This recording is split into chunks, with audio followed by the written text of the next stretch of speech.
وَإِمَّا يَنزَغَنَّكَ مِنَ الشَّيْطَانِ نَزْغٌ فَاسْتَعِذْ بِاللَّهِ إِنَّهُ سَمِيعٌ عَلِيمٌ إِنَّ الَّذِينَ اتَّقَوْا إِذَا مَسَّهُمْ طَائِفٌ مِّنَ الشَّيْطَانِ تَذَكَّرُوا فَإِذَا هُم مُبْصِرُونَ وَإِخْوَانُهُم يَمُدُّونَهُم فِي الْغَيِّ ثُمَّ لَا يُقْصِرُونَ وَإِذَا لَمْ تَأْتِهِمْ بِآيَةٍ قَالُوا لَوْلَا اجْتَبَيْتَهَا قُلْ إِنَّمَا أَتَّبِعُ مَا يُوحَىٰ إِلَيَّ مِن رَّبِّي هَٰذَا بَصَائِرُ مِن رَّبِّكُمْ وَهُدًى وَرَحْمَةٌ لِقَوْمٍ يُؤْمِنُونَ وَإِذَا قُرِئَ الْقُرْآنُ فَاسْتَمِعُوا لَهُ وَأَنصِتُوا لَعَلَّكُمْ تُرْحَمُونَ وَاذْكُر رَّبَّكَ فِي نَفْسِكَ تَضَرُّعًا وَخِيفَةً وَدُونَ الْجَهْرِ مِنَ الْقَوْلِ بِالْغُدُوِّ وَالْآصَالِ وَلَا تَكُن مِّنَ الْغَافِلِينَ إِنَّ الَّذِينَ عِندَ رَبِّكَ لَا يَسْتَكْبِرُونَ عَنْ عِبَادَتِهِ وَيُسَبِّحُونَهُ وَلَهُ يَسْجُدُونَ۔ آپ درگزر کریں، نیک کام کا حکم دیں اور جاہلوں سے کنارہ کش ہو جائیں۔ اور اگر آپ کو شیطان کی طرف سے کوئی وسوسہ آنے لگے تو اللہ کی پناہ مانگ لیا کیجیے، بلا شبہ وہ خوب سننے والا اور خوب جاننے والا ہے۔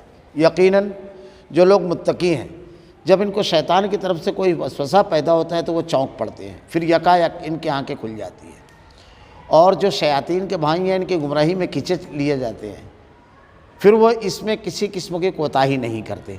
اور جب آپ ان کے پاس کوئی معجزہ نہیں لاتے تو وہ کہتے ہیں تم خود اپنی طرف سے کیوں نہیں بنا لاتے؟ آپ فرما دیجئے میں اس کا اتباع کرتا ہوں جو مجھ پر میرے رب کی طرف سے وحی کی جاتی ہے۔ یہ روشن دلیلیں ہیں تمہارے رب کی طرف سے، اور ہدایت اور رحمت ہے ان لوگوں کے لیے جو ایمان لاتے ہیں۔ اور جب قرآن پڑھا جائے تو اسے غور سے کان لگا کر سنا کرو، خاموش رہا کرو، امید کہ تم پر رحمت ہو، اور اپنے رب کو اپنے دل میں عاجزی اور خوف کے ساتھ اور پست آواز سے صبح شام یاد کرتے رہو۔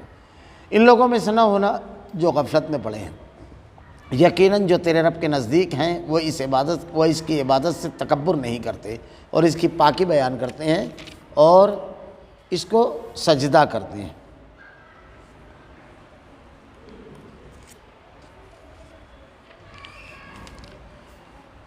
خذ العفو وامر بالعرف واعرض عن الجاہلین۔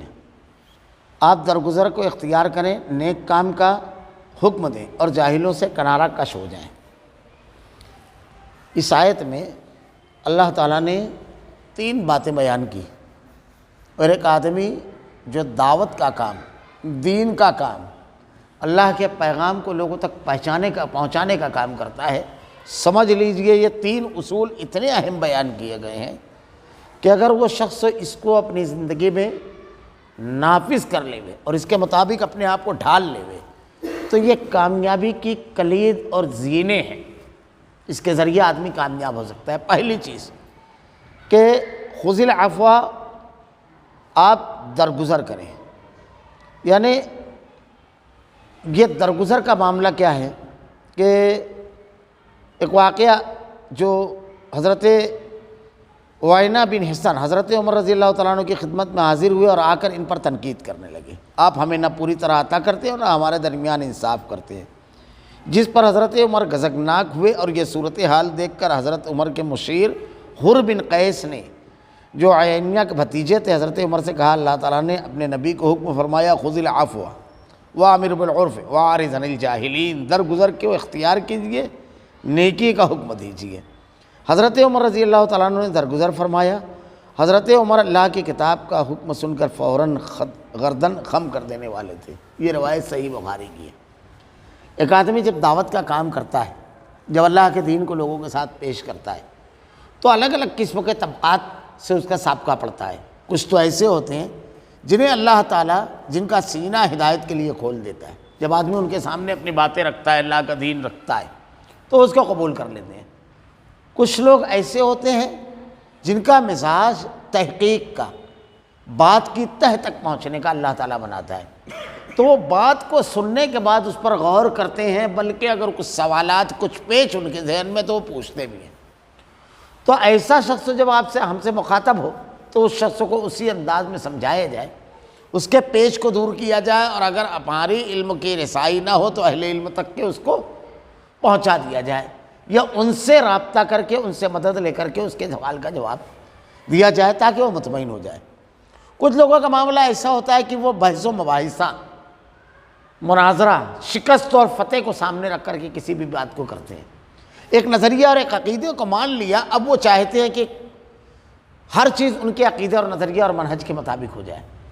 اس پر وہ بحث و مباحثہ، مناظرہ اور یہ سب کرتے ہیں۔ ان کا مقصد سمجھنا سمجھانا نہیں، بلکہ سامنے والے شخص کو جو اس کو دین کی توحید کی دعوت دے رہا ہے اس سے ماننے کی بجائے اس کو تسلیم کروانا ہوتا ہے۔ اس سے گریز کرنا چاہیے، دلیلیں پیش کر دینا چاہیے، اس کے بعد ماننا نہ ماننا ان کا کام ہے۔ ایک طبقہ ایسا ہوتا ہے جو یہ تمام چیزوں سے آگے بڑھ کر کے طنز و تعریض، الٹے سیدھے تبصرے اور چڑھا دینے والا کام کرے گا۔ یعنی جیسے مثلاً کچھ لوگوں میں جہالت کی انتہا یہ ہوتی ہے کہ اگر آپ ان کے سامنے رفع الیدین کی روایت پیش کریں گے تو اس کا مذاق اڑاتے ہوئے، جیسے کچھ لوگ جہالت کی وجہ سے اب یہ نہیں سمجھتے ہیں کہ وہ کیا کر رہے ہیں، کیونکہ جب وہ یہ کرتے ہیں تو ان کو اندازہ نہیں ہوتا ہے کہ شیطان ان کو کہاں لے جا کر کھڑا کیا۔ کہتے ہیں کہ مکھی اڑا رہے تھے نماز میں۔ اب یہ بتائیے، اللہ کے رسول صلی اللہ علیہ وسلم نے کہا کہ آدمی جب قیام ہو اس وقت رکوع میں جاتے ہوئے رکوع سے سر اٹھاتے ہوئے رفع الیدین کرے۔ تمام احادیث کی کتابوں میں صحیح روایتیں صحیح سند سے موجود ہیں۔ یہ کون کہہ رہا ہے؟ اللہ کے رسول۔ تو آدمی کس کا مذاق اڑا رہا ہے؟ آدمی سمجھتا نہیں ہے حدیث کا مذاق اڑانا۔ ایک مومن کے سامنے جب قرآن کی کسی آیت یا حدیث کا تمسخر کیا جاتا ہے یا اس کو بہت بری طرح رد کر دیا جاتا ہے تو کبھی کبھی جھلاہٹ طاری ہو جاتی ہے، کبھی کبھی سامنے والا چڑھاتا ہے، غلط انداز میں بولتا ہے، تو ایسے موقع پر کیا کرنا ہے؟ درگزر کر اختیار کرنا ہے، چھوڑ دینا ہے، الجھنا نہیں ہے ان سے۔ ہم ان تک کے دین کی دعوت، اللہ کا پیغام پہنچانے والے ہیں، ان سے الجھنے اور لڑنے والے نہیں ہیں۔ لڑنے کا وتیرہ جو ہے، الجھنے کا، یہ کن کا ہوتا ہے؟ باطل کا۔ انبیاء کرام کبھی الجھتے نہیں تھے اپنی قوم کے لوگوں سے، لیکن انبیاء کے مخالف جتنے بھی لوگ تھے، ہر امت کے لوگوں کو سرکش جو لوگ تھے انبیاء کے مقابل، وہ انبیاء کرام کو ہر قسم کی اذیتیں پہنچاتے تھے۔ ان کی بات کی تردید کرنا، ان کے بارے میں یہاں تک کہ جہالت کا بھی الزام لگایا، جبکہ اللہ کا پیغام اور اللہ کا دین ان کو بتا رہے ہیں، ان کے مربی اور ان کے معلم ہیں۔ تو یہ تمام وتیرہ کس کا ہوتا ہے؟ مار کوٹ، جھگڑا فساد، گالی گلوچ، الزامات، یا اہل ایمان کا وتیرہ نہیں ہے۔ تو طریقہ یہ ہونا چاہیے ان سے درگزر کریں، اور وَأْمُرْ بِالْعُرْفِ، نیک کام کا حکم دیں، اور ان کو بھلائی اور خیر کی باتیں کہتے رہیں۔ نیک کام کا حکم کریں اس کو، پھر نیکی کا فوائد۔ ہم نیک کام کا حکم کریں، یہ ایک جملہ ہے، لیکن اس کے اندر پوری تفصیل ہے کہ نیکی جب آپ کریں گے تو آپ نیک ہو جائیں گے، جب آپ نیک ہوں گے تو آپ کی نیکی آپ کے لیے بھی فائدہ ہوگی اور آپ کے اطراف و جوانب میں جن کے ان کے لیے بھی۔ بیٹا اگر نیک ہوگا تو باپ کا فرما بردار ہوگا، شوہر نیک ہوگا تو بیوی کے حقوق ادا کرنے والا ہوگا، تاجر نیک ہوگا تو ڈنڈی مارنے والا، بےایمانی کرنے والا نہیں ہوگا، مالدار نیک ہوگا تو اللہ کے راستے میں مال خرچ کرنے والا ہوگا۔ نیکی کا جذبہ جب آدمی کے اندر ابھر جاتا ہے تو جو صلاحیت اس کے اندر ہے وہ صلاحیت اللہ کی رضا اور خوشنودی کے لیے وہ لگاتا ہے۔ تو نیکی کا حکم کرنا یعنی جو کچھ ہے وہ صلاحیت و وقت و سب کچھ اللہ کی رضا کے مطابق، اللہ کے حکم کے مطابق آدمی کرے۔ ہمارا کام لوگوں کو نیکی کی طرف بلانا ہے، فتوے بازی کرنا، لوگوں کو غلط ثابت کرنا، لوگوں کی تردید کرنا، اس کے لیے نہیں ہے۔ اللہ تعالیٰ نے نبی کی بعثت کا مقصد بتایا ہے کہ بعث فی الامیین رسولا منہم یتلو علیہم آیاتہ ویزکیہم، کہ اللہ تعالیٰ نے جو نبی مبعوث فرمایا ہمارے درمیان، بہت بڑا انعام ہے یہ کیا کرتے ہیں؟ اللہ کے کلام کی تلاوت کرتے ہیں، یتلو علیہم آیاتہ ویزکیہم، اور تزکیہ کرتے ہیں۔ کلام الہی سنا کر کے بیماریاں جو نفس کی ہے، گناہ سے آلودگی اور گندگی جو اس کو دور کر کے پوری زندگی صاف اور مصفا کر دیتے ہیں۔ ہم اللہ کی باتیں جب لوگوں تک پہنچا رہے ہیں تو وہی پیغام پہنچا رہے ہیں، اس لیے اس پیغام کا نتیجہ یہی ہوگا کہ تزکیہ ہوگا، صفائی ہوگی۔ تو ہمارا کام لوگوں کو نیکی کی طرف بلانا، لوگوں کو نیکی کی دعوت دینا، لوگوں کو خیر کی دعوت دینا ہے، نہ برائی کے کام میں لگنا ہے، نہ برائی کا تعاون کرنا ہے۔ یہ چیز یاد رکھیں۔ کبھی کبھی ایسا ہوتا ہے کہ آدمی زندگی اس مقصد کو چھوڑ دیتا ہے، یعنی کبھی الجھ جاتا ہے، کبھی بجائے نیکی کے یعنی دعوت کا کام کرنے کے، تزکیہ کرنے کے تنقید کرنا شروع کرتا ہے، کسی کو غلط ثابت کرنا شروع کرتا ہے، کسی کے خلاف محاذ آرائی کرنے لگتا ہے۔ یہ تمام کام جو ہے یہ مومن اس کے لیے نہیں برپا کیا گیا۔ اور وَعَارِضْ عَنِ الْجَاهِلِينَ، اور جاہلوں سے کنارہ کش ہو جائے۔ جو بہت گھٹیا انداز میں بات کرے، عجیب الٹی سیدھی گفتگو کرے، تو ان لوگوں سے الجھنا نہیں ہے، ان کے ساتھ اپنے وقت کو ضائع نہیں کرنا ہے، بلکہ وَإِذَا خَاطَبَهُمُ الْجَاهِلُونَ قَالُوا سَلَامًا، سلام کر کے ان سے رخصت ہو جانا ہے، سلامتی بھیج کر کے۔ یہ ان کا کام ہے دعات کا، یہ کامیاب ترین لوگوں کی زندگی۔ وَإِمَّا يَنزَغَنَّكَ مِنَ الشَّيْطَانِ نَزْغٌ فَاسْتَعِذْ بِاللَّهِ إِنَّهُ سَمِيعٌ عَلِيمٌ۔ اور اگر آپ کو شیطان کی طرف سے کوئی وسوسہ آنا لگے تو اللہ کی پناہ مانگ لیا کیجیے، بلا شبہ وہ خوب جاننے والا، خوب سننے والا اور جاننے والا ہے۔ شیطان جو ہے یہ دل میں طرح طرح کے خیالات، طرح طرح کے وسوسے آدمی کے دل میں ڈالتا ہے۔ اور شیطان کیسے حملہ کرتا ہے؟ اللہ تعالیٰ نے بڑا انعام کیا ہے اہل ایمان پر کہ شیطان کے وسوسے کیسے ہیں اس کو مختلف انداز میں بیان فرمایا ہے۔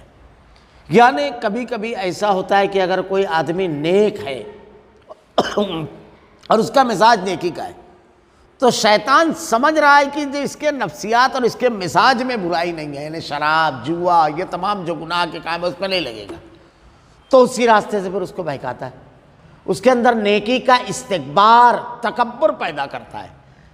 اور سب سے پہلے تکبر کس کے اندر آیا تھا؟ شیطان میں۔ بہت نیک تھا وہ، عبادت کرتے کرتے فرشتوں میں جا کر مل گیا تھا، حالانکہ وہ جنوں میں سے تھا، لیکن اللہ تعالیٰ نے جب سجدے کرنے کا حکم دیا تو اس نے کیا کیا؟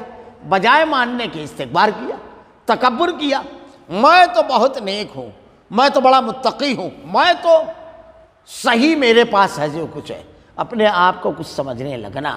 حالانکہ علم جب آتا ہے تو آدمی کے اندر تواضع آنا چاہیے، ان کے ساری علم کے ساتھ استکبار، تکبر نہیں آنا چاہیے، کیونکہ جس ٹہنی میں پھل لگا ہوتا ہے وہ جھکی ہوتی ہے، جس میں پھل نہیں ہوتا ہے وہ بڑی سیدھی آسمان کی طرف جاتی ہے۔ تو جس کے اندر استکبار آ گیا، سمجھ لیجیے کہ وہ ضائع ہو گیا۔ شیطان ایسے کبھی آدمی کے زور و تقویٰ کا گھمنڈ دلاتا ہے اس کو، کبھی آدمی کے علم کا گھمنڈ، کبھی آدمی تقریر کرتا ہے تو بہت اچھا مقرر ہے، تیرے جیسا بولنے والا کون ہے؟ اور کبھی کبھی شیاطین الانس بھی یہ کام کرتے ہیں، اس کے منہ پر ایسی تعریف کرتے ہیں اور اس کو ایسا بنا ڈالتے ہیں کہ آدمی بس اپنے آپ کے علاوہ کسی کو کچھ سمجھتا ہی نہیں ہے۔ کبھی اس کے زود تقویٰ کی وجہ سے لوگ اس کی تعریف کرتے ہوئے اس کو بنا دیتے ہیں، یہ وہ خود وہ ایسا سمجھنے لگتا ہے۔ تو شیطان کا کوئی وسوسہ جب آدمی اپنے آپ کو اس سے یعنی تواضع اور انکساری سے نکال کر تکبر اور گھمنڈ کی طرف جانے لگے تو فوراً کیا کرنا چاہیے؟ اب شیطان سے، اس کے وسوسوں سے بچانے والی کیا چیز ہے؟ اللہ تعالیٰ نے ارشاد فرمایا فاستعیذ باللہ، تو اللہ کی پناہ مانگے۔ اعوذ باللہ من الشیطان الرجیم۔ ہم نماز بھی جب پڑھ رہے ہوں تو نماز میں بھی وسوسہ آئے تو یہی حدیث میں بتایا گیا گیا کہ آدمی یہ پڑھ دے اور اس کے بعد نہ کنٹرول ہو تو پھر تھتکار دے ایک طرف کر کے الٹی طرف۔ یہ وسوسے سے بچنے کے لیے کبھی ایسے الٹے سیدھے خیالات آئے تو اس وقت بھی دیکھیے وسوسہ جو ہے یہ کوئی باہر سے آنے والی چیز تو ہے نہیں۔ جیسے سامنے سے اگر کوئی چیز آتی ہے تو آدمی اس کا مقابلہ کرتا ہے، اس سے بچنے کی کوئی تدبیر کرتا ہے، اس کو روکنے کی کوشش کرتا ہے، یہ تو اندر کی چیز ہے۔ اب ایسی قوت ہی سے اس کا جواب ممکن ہے، ایسی ہی ذات اس کا جواب دے سکتی ہے جو اندر و باہر سب پر قادر ہے، سب جگہ۔ تو اسی سے پھر پناہ مانگیں گے، پھر وہی استعمال کریں گے۔ تو جب اللہ کی پناہ میں آدمی چلا گیا تو سیف ہو گیا، کیونکہ اگر کوئی حملہ ہو رہا ہے تو آدمی کیا دیکھتا ہے؟ اگر اس کے پاس اس سے بچنے کا کوئی نہیں ہے تو سب سے پہلی چیز کیا کرے گا؟ اس کے مقابلے کی قوت نہیں ہے اور اس سے بچنا ہے، تو ایسے آڑ کی تلاش میں آدمی بھاگتا ہے کہ وہ ہتھیار جو چل رہا ہے، وہ حملہ جو ہو رہا ہے، اس آڑ کو توڑ کر کے اس تک نہ آ جائے، ایسے آڑ کی طرف بھاگتا ہے وہ، ایسی پناہ گاہ کی طرف۔ تو ایسے ہی شیطان کا جو وسوسہ ہے وہ آدمی کو کبھی کبھی تو محسوس بھی نہیں ہوتا ہے۔ تو اسی لیے دعا بھی اللہ کے نبی صلی اللہ علیہ وسلم نے صبح شام کے اذکار مجھے بتائی ہے، اور یہ دعا بھی بتائی ہے جو پھر قل اعوذ برب الفلق، قل اعوذ برب الناس، اس میں دیکھیے آپ کہ قل اعوذ برب الناس میں اور قل اعوذ برب الفلق، ان دونوں صورتوں کے بارے میں سلف نے بہت سارے بہترین نکات لکھے ہیں۔ اس میں سے ایک نقطہ یہ بھی بیان کیا گیا ہے کہ قل اعوذ برب الفلق اگر آپ پڑھیں گے تو قل اعوذ برب الفلق اللہ کی ایک بہت بڑی صفت یہاں بیان کی گئی ہے، پھاڑنے والے رب کی پناہ چاہتا ہوں۔ دنیا کی ہر چیز، کائنات کی ہر چیز پھٹنے کے بعد وجود میں آئی ہے، ہر چیز۔ جیسے دانہ جب پھٹتا ہے تو اس کے بعد اس سے کوپل آتی ہے، پھر درخت اور پھل سب چیزیں ہوتی ہیں۔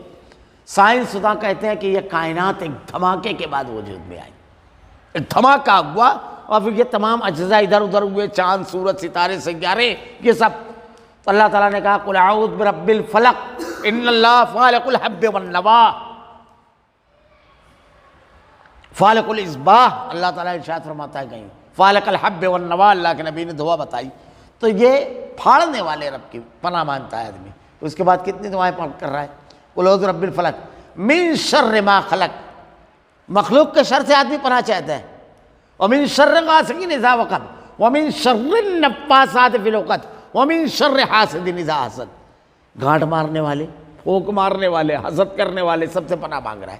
یعنی ایک صفت بیان کر کے کتنی دعائیں مانگ رہا ہے آدمی، لیکن قل اعوذ برب الناس دیکھیے کتنی بڑی بڑی صفتیں بیان کرتا ہے آدمی۔ قل اعوذ برب الناس، لوگوں کے رب سے آدمی پناہ چاہتا ہے، لوگوں کے رب سے۔ قل اعوذ برب الناس ملک الناس، تمام لوگوں کا جو خالق و مالک ہے، ملک الناس الہ الناس۔ پھر اللہ کی ایک عظیم صفت، 3 صفتیں بیان کی، 3 آیتوں میں 3 عظیم صفتیں، قل اعوذ برب الناس، ملک الناس، الہ الناس۔ اب دعا کیا مانگ رہا ہے، من شر الوسواس الخناس، وسوسہ اور خناس جو اس سے پناہ مانگ رہا ہے۔ کتنی اہم چیز ہے یہ، اللہ تعالیٰ نے یہاں پر وہ چیز بتائی کہ فاستعذ باللہ۔ تب اگر شیطان کی طرف سے کوئی وسوسہ آنے لگے تو اللہ کی پناہ مانگ لیا کیجئے۔ بلا شبہ وہ خوب سننے والا اور خوب جاننے والا ہے، یعنی دل میں بھی آپ اس کو پکارو گے، دل میں بھی تصور ہوگا تو وہ سن لے گا، اور وہ جاننے والا ہے کہ ہماری کیا تکلیف ہے، خوب سننے والا، ہماری بات، ہماری دعا، ہماری بے قراری سب سننے والا، خوب جاننے والا۔ ہم نے یہ کہا کہ اللہ میں تیری پناہ چاہتا ہوں، اب ہر چیز سے پناہ دے دے گا۔ وہ جانتا ہے کہ کیا کیا حملہ شیطان اس کے اوپر کرنے کا پروگرام بنایا ہے، شیطان اس کو کس طریقے سے ورگلانے والا ہے، ساری چیزیں ہم بولنا نہیں جانتے، وہ دینا جانتا ہے۔ بہت ڈھیر واقعات میں اس سلسلے میں قرآن و حدیث سے بیان کیے جا سکتے ہیں، میں ایک طرف اشارہ کروں کہ اللہ تعالیٰ کیسا جاننے والا ہے۔ حضرت موسیٰ علیہ السلام کا واقعہ بڑا مشہور ہے۔ جب آپ پیدل سفر کر کے مدین پہنچے تو مدین میں بکریوں کو پانی پلانے کا جو واقعہ ہوا، بچیاں کھڑی ہوئی تھی، آپ نے پانی پلایا، تو آپ پیدل سفر کر کے پہنچے تھے۔ اس دور میں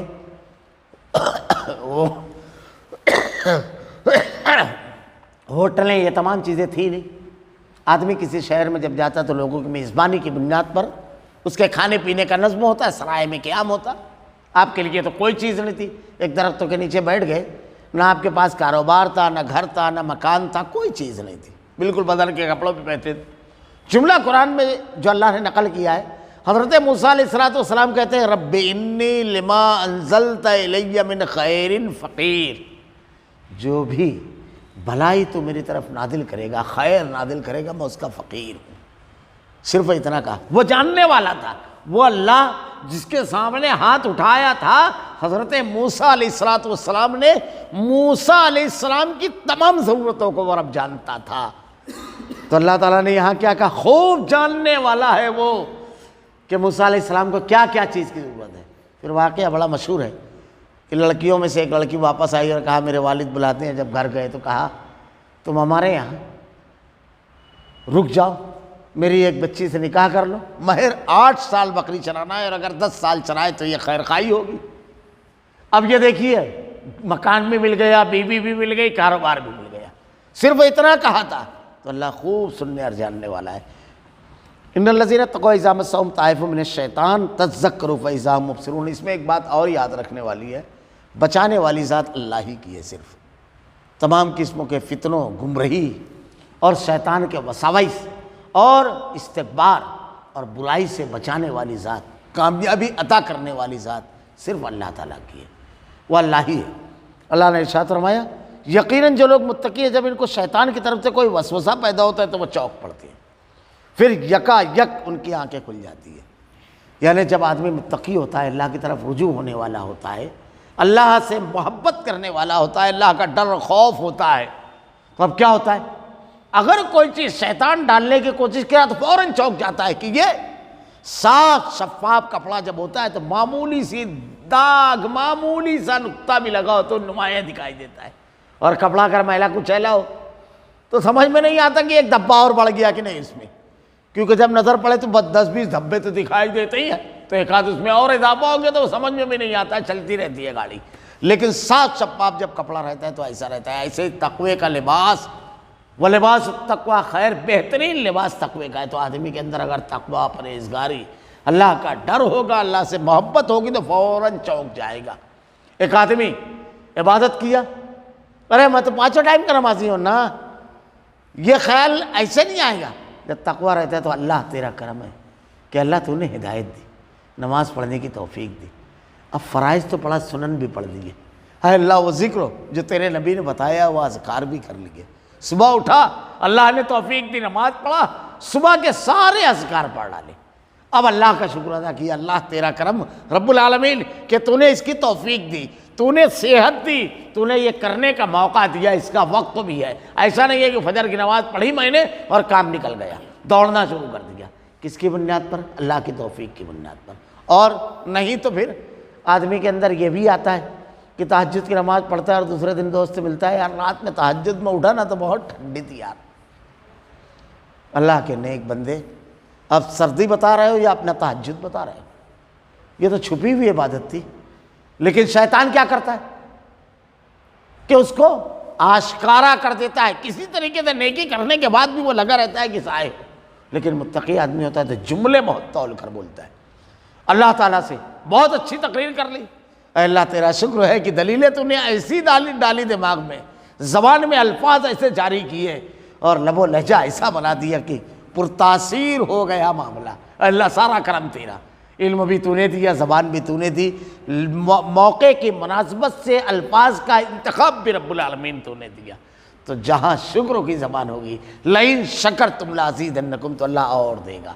تو جب ایسا کوئی حملہ شیطان کا ہوتا ہے، جیسے ہی تعریف ہوتی ہے تو آدمی فوراً کہتا ہے اچھا نیک، اے اللہ اخلاص دے، اے اللہ جیسا یہ سوچ رہے ہیں ایسا بنا دے الہ العالمین، فوراً وہ چونک جاتا ہے اور اس کی آنکھیں کھل جاتی ہے۔ وَإِخْوَانُهُمْ يَمُدُّونَهُمْ فِي الْغَيِّ ثُمَّ لَا يُقْصِرُونَ، اور جو شیاطین کے بھائی ہیں وہ ان کی گمراہی میں کھینچے لیے جاتے ہیں، پھر وہ اس میں کسی قسم کو کوتاہی نہیں کرتے، اور جو شیطان کے بھائی، ہاں ارے ہے کیا میرے جیسا کوئی، بس شیطان بھی پھر اس کو اپنے ساتھ لے کر چلنے لگتا ہے، تو اس کی نیکیاں ضائع ہونے لگتی ہے، وہ دینی کاموں سے زیادہ اہم دوسری چیزوں کو سمجھتا ہے۔ ایسی مجلسوں میں شریک نہیں ہوگا جہاں قرآن کا درس ہو، جہاں حدیث کا درس دیا جاتا ہے، جہاں پر خطبے میں پہلے اذان سے پہلے نہیں آئے گا، دینی مجلسوں میں شرکت نہیں ہوگی، لیکن سازش ہو تو ان مجلسوں میں ہوگی، دنیا کی مجلسیں، سیاست کی مجلس ہو تو اس میں شریک ہوگا، اور دوسری میٹنگیں وغیرہ ہوگی تو بڑی پابندی کے ساتھ، اور بھی بہت سارا مزاج رہتا ہے، دین صرف اسی مولوی سے سننا ہے کیونکہ اس کو میں پسند کرتا ہوں، تو مولوی کی پسند کی بنیاد پر ان کو سن رہا ہے، قرآن و حدیث بیان کیا جا رہا ہے، یہ مقصد نہیں ہے۔ جب مقصد قرآن و حدیث ہوتا ہے تو ہر ایسی مجلس اس میں شرکت کرتا ہے، کیونکہ اللہ کا کلام، اللہ کے نبی کی کوئی حدیث دل میں اتر جائے اور دل کی دنیا تبدیل ہو جائے۔ اور پھر دوسری ایک چیز کہ اللہ کے رسول نے ارشاد فرمایا کہ ایسی مجلس جہاں اللہ کا کلام، اللہ کے نبی کی احادیث یعنی شریعت کی باتیں کی جاتی ہے، اللہ تعالیٰ ارشاد فرماتا ہے کہ اس مجلس میں جہاں یہ باتیں ہوتی ہے، اللہ تعالیٰ اس مجلس کا تذکرہ اس سے اسی مجلس، فرشتوں کی مجلس میں کرتا ہے، نور کی چادر ڈھانپ لیتی ہے، فرشتے ان کے لیے دعا کرتے ہیں، یہ تمام اعزاز اس سے حاصل ہوتا ہے۔ لیکن جب اس نے مزاج بنا لیا نہیں فلاں صاحب کا رہے گا، تو حضرت والا 4-5 زبانیں جانتے ہیں، 10-20 انداز ہوتا ہے، یہ تو وہیں جاؤں گا، بس یہاں سے بڑا الگ الگ انداز ہوتا ہے۔ تو اللہ تعالیٰ نے ارشاد فرمایا، اور پھر مقصد یہ بھی ہوتا ہے کہ اس کی وجہ سے دوسروں کو ڈیگریڈ کرے، دوسروں کی شخصیت کو نیچا، کبھی طنز اور تعریض مقرر کے خطاب میں لے کر کے آ جاتا ہے، کبھی دین سیکھنے کا مقصد دوسروں کو رد کرنا ہو جاتا ہے۔ جیسے مثلاً کبھی کبھی ایسا ہوتا ہے کہ قرآن و حدیث آدمی پڑھتا ہے تو خود کو جاننے، علم حاصل کرنے، عمل کرنے کے بجائے دوسروں کی تردید کے لیے کوئی آدمی کسی کاروبار میں اس کے خلاف جتنی آیتیں اور حدیثیں نکال لے گا، کوئی آدمی کسی، اللہ تعالیٰ نے آپ کے بارے میں شریعت نازل کی ہے تو آپ کو حدیثوں پر عمل کرنا ہے، اس کے لیے ہمیشہ پڑھیں گے، مقصد ہمیشہ یہ ہونا چاہیے۔ تو کس طریقے سے وہ گمراہ کرتا ہے؟ وَإِذَا لَمْ تَأْتِهِمْ بِآيَةٍ قَالُوا لَوْلَا اجْتَبَيْتَهَا، اور جب آپ ان کے پاس کوئی معجزہ نہیں لاتے تو وہ کہتے ہیں تم خود اپنی طرف سے کوئی نہیں بنا لاتے، رسول ہونا اللہ کے، نبی ہونا، لاؤ تمہارے پاس کچھ ہے تو۔ کیونکہ باطل اپنی بات کو منوانے کے لیے ایک تو مطالبہ ایسا کرے گا، اور دوسری بات جب معجزات آ بھی جائیں گے تو دل میں اگر ایمان کی روشنی نہیں ہے، ہدایت کا اللہ تعالیٰ نے انتظام نہیں، ہدایت نہیں دی ہے، تو اس کو بھی نہیں تسلیم کریں گے۔ ماضی میں انبیاء کرام نے دیا، اور آپ دیکھیے بہت سارے لوگ حق کی دلیل اسی کو بنا لیتے ہیں۔ یعنی حق کی دلیل اسی کو کیسے بناتے ہیں؟ فلاں صاحب کی ایسی ایسی کرامت ہے۔ ایک صاحب سفر میں تھے، سفر میں وہ کرامتیں بتا رہے ہیں۔ فلاں بزرگوں کا معاملہ ایسا تھا، لوٹے میں آنا ساگر لے کر آ گئے۔ فلاں صاحب کا معاملہ ایسا تھا کہ نظر اٹھا کر دیکھا پتھر اس کی جگہ پر رکا ہوا ہے معلق، حالانکہ کوئی جا کر کے دیکھے آج بھی راجستھان میں ویسی چٹانیں بے شمار ہیں، ہے نہیں وہ پتھر، مگر بنا لیا۔ وہاں سب ایک دوسرے صاحب کے مذہب کے بھی ماننے والے تھے، انہوں نے کہا اچھا ہمارے یہاں بھی جب ایک بیمار پڑا تو جڑی بوٹی لانے کے لیے کہا گیا تو وہ پہاڑ دے کر چلا آیا۔ یہ لو، اب ایک تیسرے مذہب کے صاحب پڑے ہوئے تھے، وہ بھی بنا لیں گے۔ کیا مطلب ہے اس کا؟ آپ جو پیش کر رہے ہیں اس کا مقصد کیا ہے؟ آپ ایک بتائیں گے، سامنے والا چار بتائے گا، لیکن آپ اس سے کہیے کہ اللہ تعالیٰ نے اپنے کلام میں تم کو حکم دیا ہے کہ اپنی جیسی مخلوق کی عبادت نہ کریں، خالق کی عبادت کریں۔ یہ لوگ آدرش ہیں، ان کی پوجا اور عبادت نہیں کی جائے گی۔ اور کیسے ماں باپ کے ساتھ رہنا ہے، بھائی بہن کے ساتھ رہنا ہے، پڑوسیوں کے ساتھ رہنا ہے، لوگوں کے ساتھ کیسے رہنا ہے، ظلم نہیں کرنا ہے، ناانصافی نہیں کرنا ہے، زنا نہیں کرنا ہے، چوری نہیں کرنا ہے، یہ تمام چیزیں کہ اس کے اوپر عمل کرو گے تو آپ خود بہترین ہو جاؤ گے۔ تو لوگوں کے واقعات نہیں بیان کرنا ہے، خود لوگوں کے لیے عبرت اور لوگوں کے لیے نصیحت کا سامان بن جائے، بہترین انسان بن جائے، اس کے لیے۔ تو کیا کہا؟ جب یہ معجزہ کا مطالبہ کر رہے ہیں تو اللہ کے نبی نے کیا کہا؟ قُلْ إِنَّمَا أَتَّبِعُ مَا يُوحَىٰ إِلَيَّ مِن رَبِّي۔ آپ بھی جب گفتگو کریں گے، حضرت 40 سال تک ایک وضو سے انہوں نے فلاں نماز پڑھی، 40 سال تک تو سو ہی نہیں۔ کوئی ہے تو ایک ٹانگ پہ 12 سال کھڑا ہے، کوئی تو ایک ٹانگ پہ کھڑا ہو کے پورا قرآن پڑھ رہا ہے، پھر دوسری ٹانگ پہ پھر پورا قرآن۔ کوئی ایک طرف ڈالا ٹانگ تو 15 پارہ، دوسری طرف گھوڑے کی طرف ٹانگ ڈالا تو 15 پارہ۔ ایسے واقعات عقل و خرد تو ایک جگہ رکھ ہی دیتے ہیں۔ یہ سب چیزیں بتانے کی ضرورت نہیں ہے۔ جن کے پاس نہیں ہوتا ہے، کس مال میں پالش کی زیادہ ضرورت ہوتی ہے معلوم ہے؟ اصلی میں نہیں، اصلی تو چیخ کر خود کہتا ہے یہ اصلی ہے، اس کو ضرورت نہیں ہوتی ہے اس قسم کے جھوٹے سچے واقعات بنانے کی۔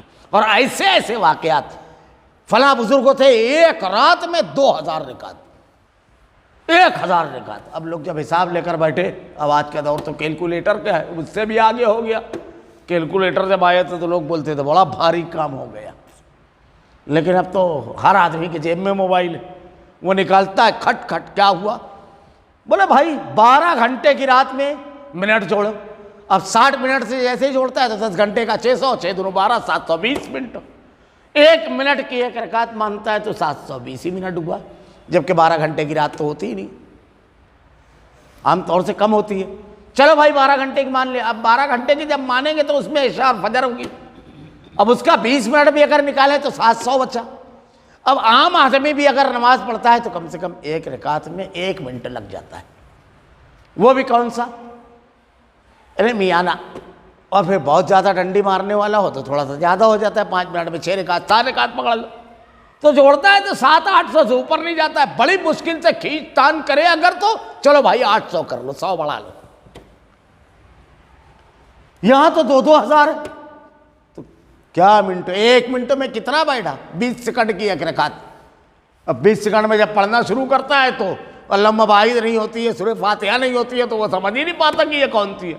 ہاں مگر حضرت والا نے فرمایا اور حضرت والا کیا تو چلو، حساب کتاب کے باہر ہو کہ نہ ہو، عقل میں آئے کہ نہیں آئے، عقیدت نے منوا لیا، ختم ہو گئی بات۔ یہ سب چیزیں نہیں ہیں۔ کیا کہا اللہ کے نبی نے؟ اس قسم کے قصے کہانیوں کی ضرورت نہیں ہے، اور فضیلت والا وہ ہے بھی نہیں۔ جو اپنی بیوی کے حقوق نہ ادا کرے، جو اپنے بچوں کے حقوق نہ ادا کرے، جو اپنے جسم کا حق نہ ادا کرے، اللہ کے نبی نے کہا تم پر تمہارے جسم کا بھی حق ہے۔ اللہ کے رسول ایک مرتبہ حجرے میں داخل ہوئے، دیکھا ایک رسی لٹکی ہوئے، پوچھا کس کی ہے؟ کہا زینب۔ کہا کیوں؟ بخاری کی روایت، صحیح بخاری کی، گاہ عبادت کرتی ہوئے تھک جاتی ہیں تو اس کے سہارے سے آرام لیتی ہے۔ کہا نہیں، رکھ دو، اونگ آ رہی ہے، آپ کو نماز نہیں پڑھنا ہے، سو جاؤ۔ لیٹرین لگی ہوئی ہے، آپ پہلے اس سے فارغ ہو لو، کھانا آپ کو بھوک لگی ہوئی ہے، فارغ ہو لو، یہاں تو کچھ ہے ہی نہیں، 40 سال تک کے۔ اور عجیب بات یہ کہ اہل علم کہتے ہیں، شبلی صاحب کہتے ہیں کہ یہ تو اتنا بڑا جھوٹ ہے کہ کون مانے اس کو تسلیم کرے، لیکن آج بھی بیان کیا جاتا ہے۔ تو اللہ کے نبی کیا کہہ رہے ہیں؟ یہ سب مت بتاؤ۔ ان اتبع قل انما اتبع ما یوحی الی من ربی، میں تو اس کا اتباع کرتا ہوں جو میرے رب کی طرف سے وحی کی جاتی ہے۔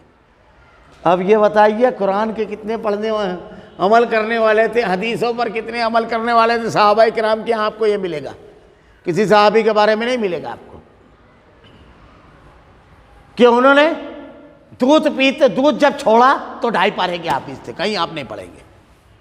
کہا گھر کی بڑی بوڑھیوں نے بتایا، ایسا نہیں سنیں گے آپ، اتنا سنیں گے ضرور کہ 6 سال کی عمر تھی، صحیح بخاری کی روایت ہے، عمرو بن سلمہ سب سے زیادہ قرآن یاد تھا، اور وجہ بتا رہے ہیں اس قافلے کے پیچھے چلتے تھے جو قرآن پڑھتے ہوئے سفر کرتے تھے مسافر، یہ اس طرح۔ لیکن ایسے واقعات جو عقل و خیرت اور اس سے بیگانہ ہوں، وہ واقعات آپ کو نہیں ملیں گے، کیونکہ وہاں پر معاملہ تھا وہ وحی کی اتباع کرتے تھے۔ یہ روشن دلیلیں ہیں۔ اب آپ واقعات کس سے کہانی مت بتائیے، یہ روشن دلیلیں ہیں۔ وہ معجزے کا مطالبہ کرتے تھے، کیوں نہیں لاتے؟ آپ لوگوں سے بھی پوچھتے ہیں، ہے تمہارے یہاں بھی ایسے ایسے واقعات؟ تو وہی ہوگا جو میں نے ابھی بتایا تھوڑی دیر پہلے، ٹرین کا واقعہ، سفر کا، کہ آپ ایک بتائیں گے، سامنے والا ایک بتائے گا، کرامت چلے گی، واقعات چلیں گے۔ کہا گیا کیا؟ ہمارے پاس قرآن ہے، اللہ کا پیغام ہے، اللہ کے نبی کی تعلیمات ہے، وحی ہے، وحی کی اتباع۔ یہ روشن دلیلیں ہیں، کس کی طرف سے؟ شخصیت کی طرف نہیں مڑنا ہے، تمہارے رب کی طرف سے ہدایت اور رحمت ان لوگوں کو لیے جو ایمان لاتے ہیں۔ اس کے اوپر عمل کرو گے تو ہدایت یافتہ ہو جاؤ گے، اللہ کا رحم ملے گا، اور اللہ کا رحم جس کو مل گیا، جس کو ہدایت مل گئی، وہ کامیاب ہو گیا۔ ان لوگوں کے لیے جو ایمان لاتے ہیں، جو مانتے ہیں، کس کو مانتے ہیں؟ وحی کو۔ وَإِذَا قُرِئَ الْقُرْآنُ فَاسْتَمِعُوا لَهُ وَأَنصِتُوا لَعَلَّكُمْ تُرْحَمُونَ، جب قرآن پڑھا جائے تو اسے غور سے کان لگا کر سنا کرو اور خاموش رہا کرو، امید کہ تم پر رحمت ہو۔ قرآن کی یہ جو آیت ہے سورہ اعراف کی، یہ سورہ مکہ میں نازل ہوئی، اور یہ بات تحقیق شدہ ہے کہ نماز مکی زندگی کے بالکل آخری ایام میں اللہ کے رسول کو جب معراج ہوئی، اس وقت تو 5 وقت کی نمازیں فرض ہو گئی، اور اس کے احکامات اس کے بعد آئے۔ اب فرضیت نماز سے پہلے کی یہ صورت ہے، یہ آیت ہے۔ ظاہر سی بات ہے کہ نماز فرض نہیں ہوئی اور اس کے احکامات تو ابھی نہیں آئیں گے۔ بعض لوگ کہتے ہیں کہ یہ نماز کے لیے ہے، کہ نماز میں جب امام زور سے قرأت کرے تو جب قرآن پڑھا جائے تو اسے غور سے کان لگا کر سنو اور خاموش رہا کرو، امید رہے تم پر رحمت ہو۔ اس سے استدلال کرتے ہیں، یہ نماز کے لیے نہیں ہے۔ اور اگر بالفرض اس کو مان لیا جائے، بالفرض، ابھی میں اس کا جواب نہیں دے رہا ہوں، بالفرض کہ چلو ٹھیک ہے نماز کے لیے، تو کیا کہا جائے؟ جب قرآن پڑھا جائے تو اسے غور سے کان لگا کر سنو، مطلب جب زور سے پڑھا جائے گا جبھی نہ سنے گا۔ کوئی دل میں اگر پڑھ رہا ہے تو آپ غور سے کان لگا کے سنیں گے، کوشش کریں گے؟ نہیں نا، کیونکہ وہ دل میں پڑھ رہا ہے تو آپ کے کان لگانے یا دماغ لگانے سے کچھ نہیں ہوگا، وہ زور سے پڑھے، یہ شرط ہے۔ اب ایسا کی نماز امام صاحب کھڑے ہوئے 2 رکعت میں صرف زور سے انہوں نے پڑھا، بعد والی 2 رکعت، وہاں تو یہ حکم نہیں ہے، کیا کریں گے وہاں؟ عصر کی 4 رکعت میں کیا کریں گے؟ مغرب کی 1 رکعت میں کیا کریں گے؟ ظہر کی 4 رکعت میں کیا کریں گے؟ صرف کتنی رکعتوں میں امام جہر سے نماز پڑھاتا ہے؟ فجر کی 2، مغرب کی 2 اور عشاء کی 2، کل 17 فرض و رکعتیں ہم دن بھر میں پڑھتے ہیں، جس میں 6 رکعتوں میں امام جہر سے تیز قرأت کرتا ہے۔ بقیہ 11 رکعتوں میں کیا کریں گے؟ اب وہ تو پڑھ ہی نہیں رہا ہے زور سے کہ ہم کان لگا کر کے سنیں۔ اور یہ حکم اگر نماز کے لیے ہے تو یہ کہا جائے کہ جب بھی نماز پڑھی جائے تم خاموش رہو، کچھ مت پڑھو۔ تو بعض لوگ اس کا جواب یہ دیتے ہیں کہ جب آدمی قرآن جب جہر سے نہیں پڑھے تو آپ پڑھو سورہ فاتحہ، یہ ایک جواب دیا جاتا ہے۔ بعض لوگ ایک اور بات کہتے ہیں، میں دو تینوں بات بتا دیتا ہوں۔ پہلی چیز تو اللہ کے رسول نے کیا بیان کیا؟ اللہ کے رسول صلی اللہ علیہ وسلم نے، اللہ کے رسول نے ارشاد فرمایا، صحیح بخاری اور دیگر حدیث کی کتابوں میں یہ روایت ہے کہ جب آدمی نماز پڑھے، لا صلاۃ لمن لم یقرأ بفاتحۃ لمن لم یقرأ بفاتحۃ الکتاب، نہیں ہے کوئی نماز بغیر سورہ فاتحہ کی۔ کوئی نماز، چاہے فرض ہو، چاہے سنت ہو، چاہے امام کے پیچھے ہو، چاہے نماز استسقاء ہو، چاہے عیدین کی نماز ہو، چاہے صلاۃ الجنائز، کوئی نماز نہیں ہے بغیر سورہ فاتحہ کے۔ کوئی بھی نماز نہیں ہے جس میں سورہ فاتحہ سب کے لیے ہے۔ اللہ کے رسول صلی اللہ علیہ وسلم نے نماز پڑھائی، نماز کے دوران آپ کے اوپر کرت بھاری ہوئی، آپ نے نماز کے بعد لوگوں سے پوچھا تم میرے پیچھے کچھ پڑھتے ہو؟ کہا ہاں اے اللہ کے رسول، ہم آپ کے ساتھ جب آپ پڑھتے ہیں تو ہم بھی پڑھتے ہیں۔ تو کہا کچھ نہ پڑھا کرو سوائے سورہ فاتحہ کے۔ حضرت ابو ہریرہ رضی اللہ تعالیٰ عنہ سے دریافت کیا گیا کہ اگر ہم امام کے پیچھے ہوں تو کہا اقرا بہا کتاب نفس کا، یا فارسی ہو، اپنے دل میں پڑھا کر اسے اے فارسی۔ ابن ماجہ، نسائی وغیرہ میں یہ روایت ہے کہ ایسی نماز خداج ہے، خداج ہے، خداج ہے۔ کون سی خداج کہا جاتا ہے؟ اس بچے کو اونٹنے کا جو مکمل نہ ہو، ادھورا ہو اور پیدا ہو جائے، اس کو کہا جاتا ہے، وہ جس میں سورہ فاتحہ نہ پڑھی جائے۔ تو اللہ کے رسول صلی اللہ علیہ وسلم تو وضاحت کے ساتھ کہہ رہے ہیں۔ اب یہ استثناء ہے اللہ کے نبی کی حدیث۔ اب اگر کوئی شخص کہے گا کہ یہ نماز کے لیے نہیں، اس سے استثناء نہیں کر سکتے، حدیث سے ہی ہوتی ہے وضاحت آیتوں کی۔ جیسے اللہ تعالیٰ نے سورہ نور کی آیت نمبر 2 میں کہا الزانیۃ والزانی فجلدوا کل واحدۃ مئۃ جلدہ، زانی مرد اور زانی عورتوں کو 100 کوڑے مارے جائیں۔ اب یہ حکم آ گیا، اب اسی لیے کسی بھی آدمی کو جو زنا کرے گا 100 کوڑا مارا جائے گا۔ حدیث میں اس کی وضاحت ہے کہ اگر وہ شادی شدہ ہوگا، اتنی کثرت سے یہ روایتیں ہیں کہ علماء کرام کہتے ہیں کہ تواتر کو درجے کو پہنچی ہوئی ہے کہ اگر شادی شدہ ہوگا تو اس کو رجم کیا جائے گا، اور غیر شادی شدہ ہوگا تو اس کو 100 کوڑے مارے جائیں گے۔ اب یہاں صرف ایک حکم ہے کہ اگر زانی مرد ہو یا زانی عورت ہو تو اس کو 100 کوڑا مارا جائے، جیسے یہاں پر بالکل عام حکم ہے کہ جب قرآن پڑھا جائے تو سنیں، لیکن اب وہاں پر کیا تخصیص ہوئی کہ اگر شادی شدہ ہے تو اس کو رجم کیا جائے گا۔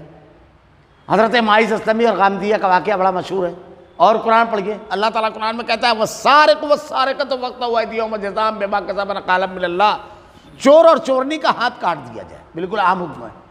لیکن اگر اتنے کم کی چوری کوئی چور کرتا ہے، اتنے کم کی کہ وہ بھوکا ہے اور صرف وہ کھانے اتنا ہے، اس کے اوپر رجم نہیں ہے، اس کو ہاتھ نہیں کاٹا جائے گا اس کا۔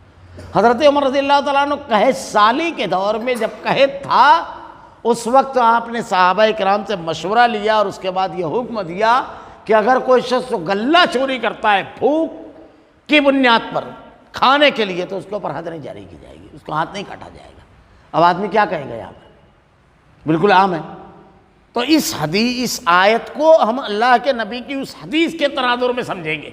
بعض لوگ کچھ عقلی دلیلیں دیتے ہیں، جیسے مثلاً یہ کہا جاتا ہے کہ امام کی اقتداء مقتدی کرے، امام کی قرأت مقتدی کی قرأت ہے، اور پھر اس میں ایک واقعہ بھی بیان کرتے ہیں لوگ، جو ٹیبل ہے بنایا ہوا، اصل میں امام ابو حنیفہ رحمۃ اللہ علیہ امت کی بہت ساری مظلوم شخصیتوں میں سے ایک ہے۔ ان کے نام سے اتنے جھوٹے واقعات بیان کیے گئے، کیونکہ بیوقوف لوگ کے تھے، بنانے والے دماغ نہیں ہوتا تھا، بنا لیتے تھے واقعہ۔ اور واقعے میں ایک دو چیز خاص ہے، ایک مسئلہ ایسا جس کے سارے فقیہ جواب نہ دے سکے، اب آخری میں امام ابو حنیفہ رحمۃ اللہ علیہ جواب دیتے ہیں، اور جواب بھی بالکل انوکھا، سب کو ہونق کر دینے والا۔ پھر جب ان سے پوچھا جاتا ہے تو وہ اس کا عقدہ کھولتے ہیں، اور جب اس پر لوگوں نے بحث کی کہ واقعے میں یہ خامی ہے، جیسے مثلاً ایک صاحب ہمارے سامنے بیان کرنے لگے کہ ایک آدمی نے اپنی بیوی سے کہا اگر تو ہانڈی چاٹے گی تو تجھ کو تڑا۔ اب اس کی عورت کی اس کی بیوی کی عادت تھی ہانڈی چاٹنے کی، اب وہ بے خیالی میں چاٹ لی۔ اب گئے لوگ فقہا کے پاس کہ مسئلہ یہ ہے حضرت، تو فقہا نے جواب دیا، طلاق تو واقع ہو گئی، کیونکہ جو شرط اس نے رکھی تھی وہ شرط پائی گئی، طلاق واقع ہو گئی۔ امام ابو حنیفہ رحمۃ اللہ علیہ کے پاس گئے تو بولے طلاق نہیں بھی، ایسے ہی رہتا ہے ہر واقعے میں۔ اب لوگوں نے کہا کیسے؟ ہونک تو ہونا ہی ہے آپ کو، واقعہ کسی اور کا تھوڑی ہے۔ تو لوگوں نے جب جا کر کے امام ابو حنیفہ رحمۃ اللہ علیہ سے کہا تو کہا کہ یہ بتاؤ اس نے ہانڈی کیسے چاٹی تھی؟ تو بولے مطلب، بولے بتاؤ پریکٹیکل۔ تو وہ ہاتھ سے آدمی جو چیز ہانڈی میں لگی ہے وہ لگا کر کے پھر اس کو چاٹتا ہے۔ تو بولے ایسے؟ تو بولے ہاتھ چاٹی، ہانڈی کہاں چاٹی؟ مجھ کو ایک صاحب بیان کرنے لگے، مولا بیوقوف آدمی، انسان جب چاٹے گا تو کیا کتے کے جیسا چاٹے گا؟ ابے انسان ہاتھ ہی سے چاٹے گا، یہ انڈرسٹوڈ ہے۔ تیرے گھر میں چاٹتے کیا ایسے؟ کیسے چاٹتا ہے آدمی؟ اور اسی بنیاد پر اس نے کہا بالکل غلط جواب۔ امام ابو حنیفہ رحمۃ اللہ علیہ جیسا ذہین و فطین آدمی اتنا احمقانہ جواب دے ہی نہیں سکتا۔ کسی احمق بے وقوف نے بنایا جس کو عقل نہیں تھی، عقل سے پیدل تھا۔ کسی آدمی کے بارے میں کہا چل تو پیر سے چلے گا نا، کیا ہاتھ سے چلے گا؟ ہاتھ سے نہیں چلا، چلنا مراد تھا۔ عجیب بات ہے، آپ کیا کہہ رہے ہیں؟ تو ایسے ہی ایک واقعہ امام ابو حنیفہ رحمۃ اللہ علیہ کے بارے میں بیان کیا گیا، بہت ٹیبل واقعات آپ کو ملیں گے، اور جو آپ کی شخصیت اور آپ کی ذہانت کا مذاق اڑانے کے لیے لوگوں نے بنایا۔ کرنے تو گئے ایسے لیکن مذاق بن گئے وہ۔ اسی میں ایک واقعہ بیان کرتے ہیں کہ ایک مرتبہ امام ابو حنیفہ رحمۃ اللہ علیہ کے پاس 15-20 غیر مقلدین، خاص چیزیں رہتی ہے، سب بریکٹ والے جملے بریکٹ میں رہتے ہیں، جو گئے جھگڑا کرتے ہوئے، بحث کرتے ہوئے۔ جھگڑالو تو رہتے ہیں بحث کرنے والے، کیونکہ آپ کسی کو کہو کہ یہ قرآن کے خلاف ہے، حدیث کے خلاف ہے، تو بولے گا آپ کو جھگڑالو۔ اللہ تعالیٰ نے کہا نا پہلے ہی پارے میں دوسرے صفحے میں، وَلَٰكِن لَا تَشْعُرُونَ، اہل ایمان کو فسادی کرتے تھے، حالانکہ خود یہ فساد برپا کرتے ہیں قرآن و حدیث کو چھوڑ کر۔ اب قرآن و حدیث والا معاملہ ٹوکیں گے تو یہ رہے گا۔ خیر، گئے بہرحال امام ابو حنیفہ رحمۃ اللہ علیہ کے پاس، تو امام ابو حنیفہ رحمۃ اللہ علیہ سے یہی مسئلے پر بحث کرنے لگے، فاتحہ خلف الامام کا۔ امام ابو حنیفہ رحمۃ اللہ علیہ نے کہا رکو، آپ لوگ ایک کام یہ کرو کہ آپ اپنا ایک نمائندہ منتخب کر لو، وہ جو بولے سب کی بات ہو، کیونکہ بات سمجھنے میں بھی آسانی رہے گی۔ اب آپ سب لوگ بول رہے تو مجھ کو تو صرف شور سنائی دے رہا ہے، سمجھ میں نہیں آ رہا ہے۔ تو لوگوں نے کہا آپ کی بات تو بالکل جامع اور درست بات ہے۔ انہوں نے فوراً کہا ٹھیک ہے، یہ ہمارا نمائندہ ہے جو آپ سے گفتگو کرے گا۔ امام ابو حنیفہ رحمۃ اللہ علیہ مسکرانے لگے۔ امام ابو حنیفہ کیسے مسکرائے تھے یہ تو مجھ کو نہیں معلوم، لیکن مجھ کو جیسا آپ بتا رہے تھے وہ بڑے دبیز مسکراہٹ تھے، زیر موچ، بہت دیر تک وہ بھی مسکراتے رہے۔ تو اس کے بعد بیان کرنے لگے کہ امام ابو حنیفہ رحمۃ اللہ علیہ نے کہا معاملہ تو حل ہو گیا، جیسے تم سب کا نمائندہ یہ شخص ہے ویسے ہمارا نمائندہ امام ہوتا ہے، جو بول دیتا ہے کافی ہوتا ہے، جیسے یہ نمائندہ بول دے گا کافی، بحث ختم۔ انہوں نے کہا اس پر جواب لکھا ہے لوگوں نے تفصیل کے ساتھ اس کا کہ اس میں کتنی خامی ہے واقعے میں۔ پہلی چیز تو یہ کہ آپ یہ مانتے ہیں کہ غیر مقلدین امام ابو حنیفہ رحمۃ اللہ علیہ کے دور میں تھے، اور بحث ہوتی ہے تو کہتے ہیں انگریز کی پیداوار ہے۔ آپ کی کون سی بات صحیح ہے؟ پہلا سوال۔ دوسرا، چلو ٹھیک ہے 15-20 آئے اور آ کر ایک ساتھ بولنے لگے۔ امام ابو حنیفہ رحمۃ اللہ علیہ کی کمزوری ہے کہ 10-15 اکٹھا بولے تو وہ نہیں سن پائیں گے، وہ خالق ارض و سما اس خامی سے پاک ہے۔ ابو حنیفہ رحمۃ اللہ علیہ کی خامی کو اللہ پر کہاں ڈال رہے ہو؟ اس کو تو پوری کائنات کی مخلوق اکیلی پکارے تو سب کی سنے گا وہ، یہ ان کی خامی ہے۔ اچھا، ایک شہر میں کتنی مسجدیں ہیں، سب مسجد کا امام صرف بھی پڑھے تو کتنا گچو مچو ہوگا؟ تو بول دو بھائی پورے شہر کا امام نہ پڑھے، ایک نمائندہ ہے وہ اکیلا پڑھ رہا ہے، باقی سب امام خاموش کھڑے رہے مسلے پہ، ایسا بول۔ اور اب تو ترقی ہو گئی ہے، حرم میں صرف ہو جائے صرف باتیں، باقی سب جگہ ہو جائے گی۔ اچھا، عجیب بات یہ، اور آگے بڑھو، نمائندہ جو ہوتا ہے جس کو ہم نمائندہ بناتے ہیں وہ پوری بات کرتا ہے، ایسا نہیں ہے کہ ذرا دیر وہ بات کرے پھر سب اکٹھا بات کرنے لگے، ایسا ہوتا ہے کہیں؟ سنا ہے آپ نے؟ آپ کا امام نیت مانگتے وقت نمائندہ نہیں رہتا ہے، سب کو تکبیر تحریمہ پڑھنا ہے، ثنا پڑھتے ہوئے نمائندہ نہیں رہتا ہے، حنفی مسلک میں تو فرض ہو ایسا نا، یہاں سب اکٹھا بول رہے ہیں، یہاں کچھ نہیں ہو رہا ہے، سورہ فاتحہ کی ٹائم نمائندہ ہو گیا، اب رکوع میں گئے بھی تو سب شروع، نمائندگی کدھر گئی؟ سجدے میں بھی ایسے ہی معاملہ، قاعدے میں بیٹھے تو یہاں بھی نمائندہ کنارے، یہ سب چالو۔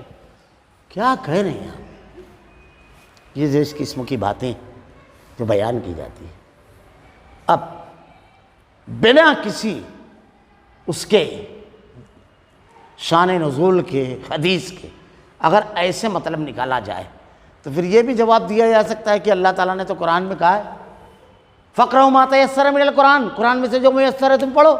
اب آپ بولو گے یہ نماز کے لیے نہیں ہے، تو آپ بتائیے یہ نماز کے لیے ہے۔ اب آپ کے اوپر بھی، آپ بھی دعویٰ کریں گے تو آپ کے اوپر بھی ہے۔ پھر اللہ تعالیٰ آگے کیا کہہ رہا ہے؟ وَاذْكُرْ رَبَّكَ فِي نَفْسِكَ تَضَرُّعًا وَخِيفَةً، اسی کے آگے ہے، اور اپنے رب کو اپنے دل میں عاجزی اور خوف کے ساتھ دل میں یاد کرو۔ مطلب یہ پڑھنے کے لیے کہا جا رہا ہے نماز کو، یعنی نمازی اس سے مستثنیٰ ہے، عام لوگ کا سنیں، یہ نہیں ہے۔ اس کا وہ مفہوم ہے جو صاحب قرآن محمد رسول اللہ صلی اللہ علیہ وسلم نے بیان فرمایا۔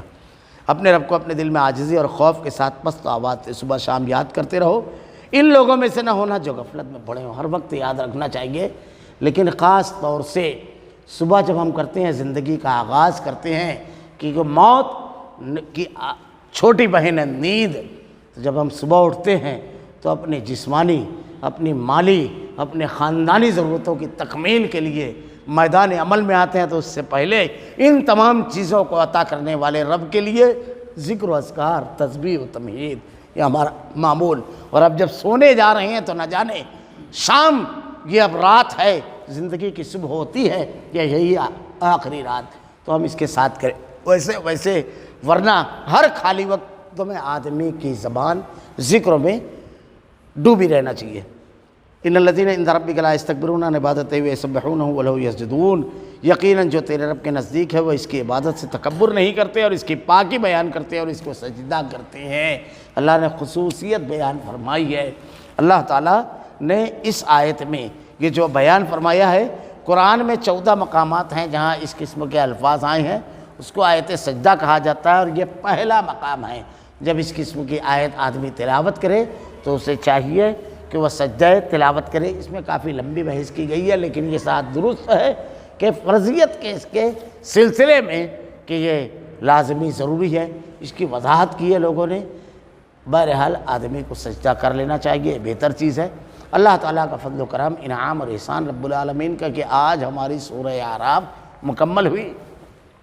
اللہ سے دعا ہے کہ شخصیت پرستی، وسائس، ان تمام چیزوں سے اللہ ہم تیری پناہ چاہتے ہیں۔ اللہ وسائس سے ہماری حفاظت فرما الہ العالمین، اور واقعات، کہانیوں، قصوں کی بجائے تیری نازل کردہ وحی کی اتباع کی توفیق دے، اسی کو بیان کرنے، اسی کو سننے، اس کی سمجھنے اور اس پر عمل کی توفیق دے۔ الہ العالمین ہمارا خاتمہ ایمان پر فرما۔ ربنا لا تزغ قلوبنا بعد إذ هديتنا وهب لنا من لدنك رحمة إنك أنت الوهاب۔ سبحانك اللهم وبحمدك أشهد أن لا إله إلا أنت أستغفرك وأتوب إليك۔